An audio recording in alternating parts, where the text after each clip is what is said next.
Hey guys, welcome back to MMA Library. Today in MMA and UFC news, Israel Adesanya recently uploaded a video where he discusses this weekend's UFC welterweight matchup between Leon Edwards and Kamaru Usman. Here's what Adesanya had to say. Well, the biggest threat to Kamaru's throne is Leon Edwards. I'm going with Kamaru because of his momentum right now. Also, I know how hard he works. I talk to him, but again, Leon's my boy. I love you, Leon. Shut the fuck up. Little ass nigga. You like little ass. That's my boy one too. More person. Yeah. I can say I love you. Yeah, I love Leon. Even when we're in London, he looked after us. Whenever I see him in Vegas, we always have a good time. We party like just boys, and he's always a cool dude. Off camera, because on camera he's very like reserved. When the camera comes on, Leon shuts down. When the camera's off, he blossoms. He's just himself. Shout out to Tim Simpson, Paradigm Boy, who's Leon. He's part of our group. Also, Tim looks after him as one of his best friends, you know. But it's gonna be really hard to beat the Nigerian Nightmare right now because he's a nightmare for people, man. Can you tell any difference in their mentality? Usman, I can definitely tell. Kind of like what me and George talked about this, funny enough. George St. Pierre, for you casuals who don't know. Like Usman, there was a point where people were saying the same thing. Kind of like what they're doing about me right now. Oh, he's this, he's so, all he does is jab and leg it. Or they were saying, oh, all he does is just take people down the foot stomp. So Usman is a guy right now he's got momentum behind him. And Leon, I feel like, is a guy that deserves this title shot because he's been overlooked for so long, because he's not a guy that sells or that talks or whatever. But this fight right here, don't be surprised if this fight looks like me versus Gastelum. Jon Jones coach Brandon Gibson recently stated in an interview that he believes Jones can beat Francis Ngannou and Stipe Miocic. Gibson had this to say about Jones's chance in the heavyweight division. Jon Jones has the skill set to get his hand raised in both of these bouts. There's no doubt in my mind about it. There's nobody like Jon at heavyweight. Nobody as dynamic, as fast, as gifted in all the disciplines like Jon is, and his IQ is off the chart. Not to say that these other guys aren't smart, brilliant fighters, but Jon Jones's IQ and comprehension of his name is unlike anyone else's in the world. I've trained a lot of amazing heavyweights. I've trained Andrei Arlovski and Alistair Overeem, Frank Mir and Travis Brown, and Jon is more powerful, explosive, creative, and dynamic than all of them. So I can't wait to see Jon make that walk at heavyweight. It's going to be something truly special, and I'm humbled to be a part of it. In a recent video, Chael Sonnen speaks about Paddy the Baddy weighing more than 200 pounds. Paddy the Baddy, look guys, Paddy and the weight has to stop. It's got to come to a screeching stop. And the only one that can stop it is Paddy. For some reason, this is interesting to reporters, right? That was a real story when Paddy went from 155 pounds to 200 pounds. That was a real story because he did it in like 6 days and he took cameras around it and they showed everything that he ate. It's got to stop. First off, it's not interesting. And Paddy the Fatty doesn't make you a clever guy, by the way.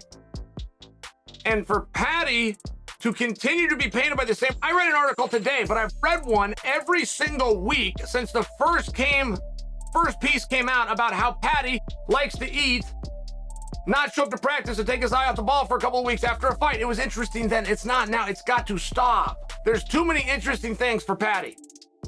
There's too many. Where does he go? Who is he going to fight? What's going to be next? Are we doing the Dana plan? We're bringing him back, bringing him out to the East, put him in Boston, put him in MSG, take him to Vegas, move him over to pay-per-view. Like, there's too many interesting things. The fact that none of the top guys call him out, none of them. Paddy's talking about, I can't get in there with ranked opponents. Ranked opponents aren't trying to get in there with Paddy.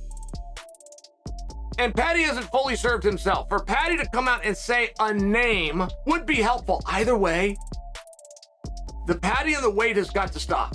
What do you think about Sonnen's take on Paddy's weight gain? Let us know in the comments below. In a recent episode of the Believe You Me podcast, Michael Bisping responded to recent criticism about his reaction during Chito Vera's finish this past weekend at UFC San Diego.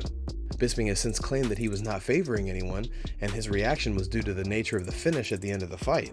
Here's what Bisping had to say. I've been getting tons of abuse online. Yeah, I was wondering if you were going to talk about that. Celebrating Dominick Cruz getting knocked out. Did you see? Have you seen? Yeah, I did.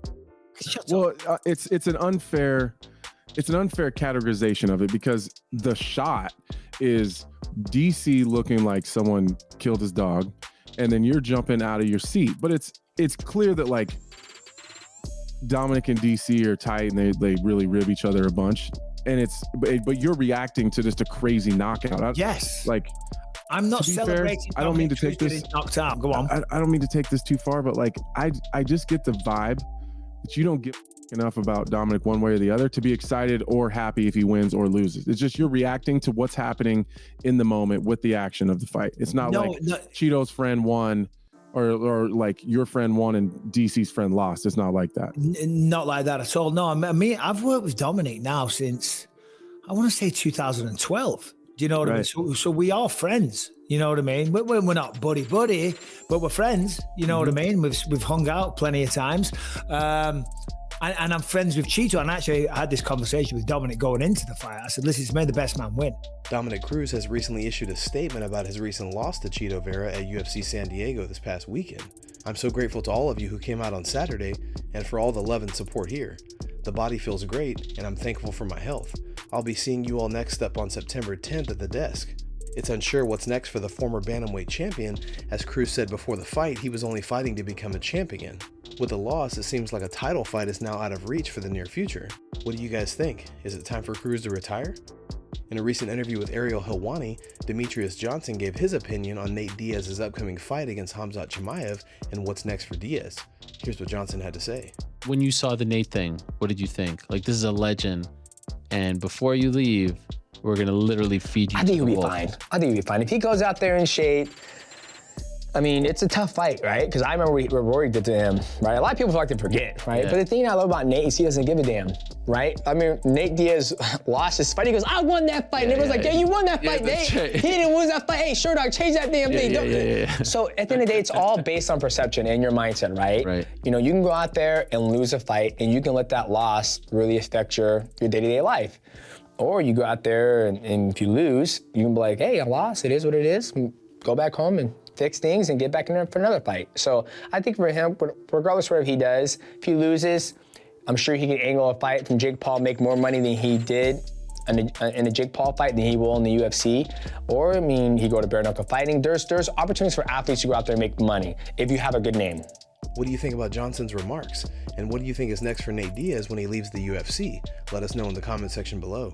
Paddy Pimblett gives his opinion on the upcoming UFC Lightweight title fight between Charles Oliveira and Islam Makhachev, scheduled for UFC 280 in October. What do you think of that fight between Charles and Islam in October? It's going to be a big fight, you know what I mean? But I think Charles is going to have too much for him. I think Charles will finish him in like 3, something like that. He's told a much higher caliber of opponent, a lot more dangerous fighters, and he's come through the other side. And I just think he's got too many tools in his arsenal for Islam to deal with. What do you think about Paddy's prediction for this fight? Let us know in the comments below. In a recent interview, Dana White talks about what's next for Kamaru Usman if he beats Edwards this weekend at UFC 277, as well as the possibility of Usman versus Khamzat in the future. Here's the clip. If Kamaru does win, he's talked about going up to 205, which is obviously a massive jump, but then in the pay-per-view after, you got Khamzat versus Nate Diaz. Is it fair to say if Khamzat wins that fight, he'll get the title shot? It's fair. I don't ever do that. But yeah, it's fair to say if he wins, that's the fight to make. He's already beat everybody twice in the top, whatever. So yeah, that makes sense. You know what doesn't make sense? 205. But you know what? Look what the guy's done.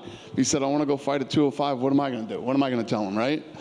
Why would you not give him the opportunity? It's a bit too early to say this, right? But say Kamaru wins and then Khamzat beats Nate Diaz in what's probably going to be a massive fight. How big would a fight between Kamaru and Khamzat be at this point? Huge. Yeah, it's huge, especially if he wins the Nate fight. Absolutely. Thanks, Dana. Which, by the way, I did a bunch of media today, and everybody's counting Nate Diaz out. These are the kind of stories.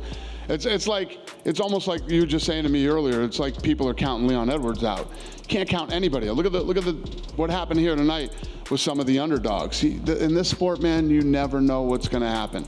Anything is possible. Guys, thanks so much for checking out the video. If you like the content we do here on this channel, don't forget to like and subscribe to MMA Library for all the latest MMA and UFC news. We'll see you in the next video.